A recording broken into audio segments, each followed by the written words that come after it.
This is episode 2 of Going Deep and High. Who do you think you are? That's the big question.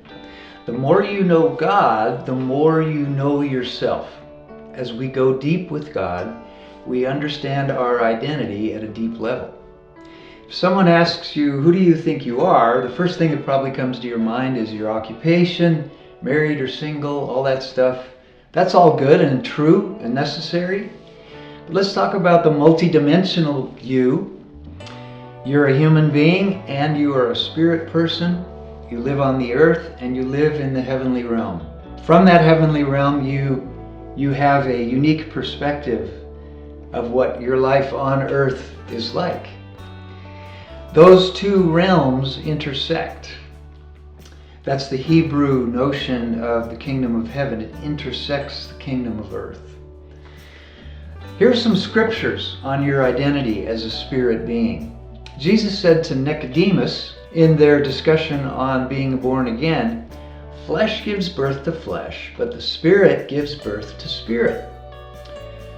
Jesus said to the Samaritan woman he met at the well, God is spirit. So God, who is spirit, gave birth to you. You're a spirit person. The eternal part of you is your spirit. So Paul defines ourself as spirit when he says, who knows a person's thoughts except their own spirit within them? Your spirit has the capacity to know things. And that comes to you at new birth. It comes to you as you enter into a relationship with Christ. Christ wakes up your discerning capacities. There's a joining of two spiritual beings, Christ and you. Jesus explains it like this: I am the vine, you are the branches. And the vine and branch is one plant, one organism. It shares the same properties. The branch is not exactly the same as the vine, but it's inseparably connected to the vine and is constantly benefiting from the life that comes through the vine. That's how our lives look. We are not exactly the same as Jesus, but we are constantly benefiting from that nourishing, constant flow of grace, information. One thing Paul says is, you have the mind of Christ. We can tap into his thoughts. That's one way to describe what prayer is. A constant listening and being sensitive to what is on the mind of God for in the situation I'm in right now. Again, in talking about this picture of who we are, how far are you from God? Right there. Boom. He's right there. Did you know that the word Christian means Christ one? A spiritual son or daughter inherits the characteristics of the Father. So, not only is he close to you, he is one with you. That the eternal God of glory has chosen to join himself with you is an amazing thing. How can you possibly get more into the inner circle of God's love than that? That's why it would really do you good to meditate on this truth. Let that reality sink in for the rest of your life. God doesn't expect us to figure it out, but I can tell you from personal experience, you can experience the glory of this reality in all kinds of different ways. In your physical body and in visions that God gives you. And in every morning I read the Bible and I'm like launched into another atmosphere by these revelations. Paul calls it Christ in you, the hope of glory. It's a deep assurance. How many times have you heard yourself or someone else say, I'm just trying to get closer to God?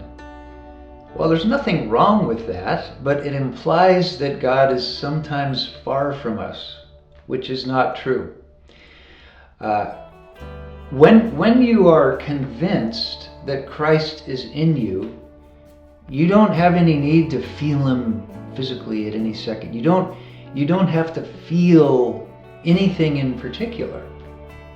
As this reality goes deeper, you are more and more confident and at rest and at peace that you're good. You are good to go with God. You can be the spontaneous you, knowing that Christ is moving through you.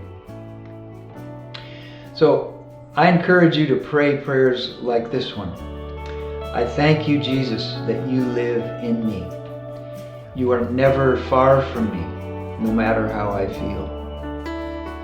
I approach you now, knowing that you have seated me in the heavenly places with yourself. Because of your cross and your victory, I come boldly to speak to you and the Father.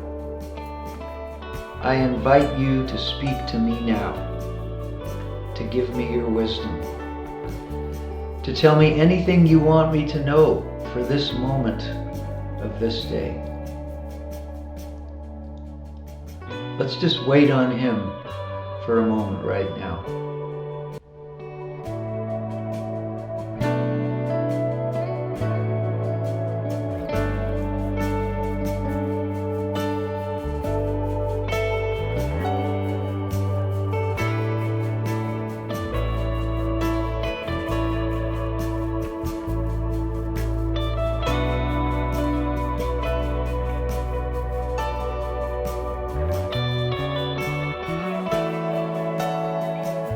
Now we're going to transition into singing a song called Christ in Me, which is a way for you to sit and relax and absorb these truths a little bit more. Don't feel any pressure that you have to sing the song. You can certainly sing it if you like. Do whatever you need to do to draw near to the Lord.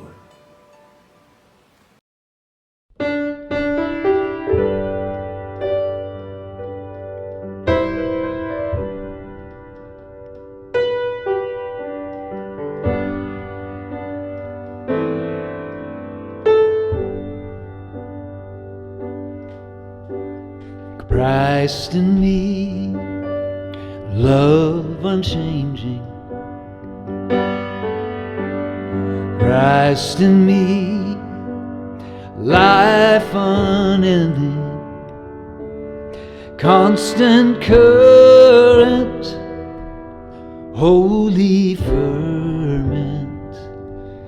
Christ in me, Christ in me.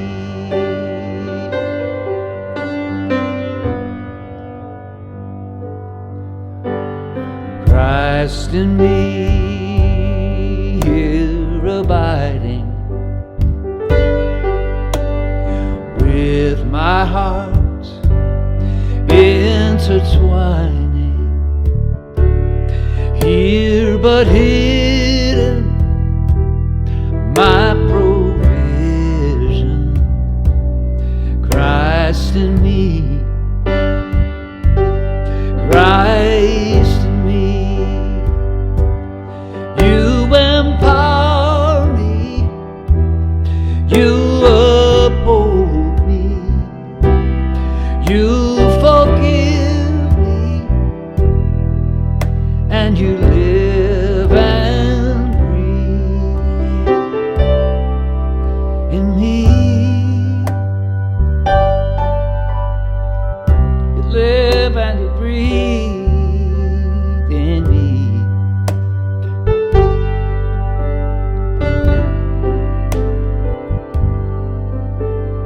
Christ in me, pure and patient. Christ in me, my foundation, fount of wisdom, present kingdom. Christ in me, yeah. Christ in me. You empower me, you uphold me, you embrace me, and you live and breathe in me. Yeah.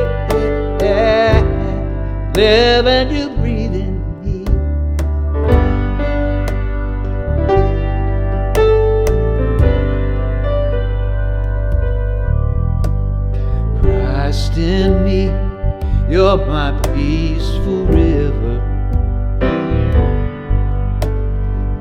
Christ in me, my friend forever. Ancient mystery, my hope of glory. Christ in me, Christ in me. You empower me, you uphold me, you embrace me, and you live and breathe in me. You empower me, and you uphold me. You forgive me, and you live and you breathe in me. Live and you breathe, live and you breathe, and you never leave.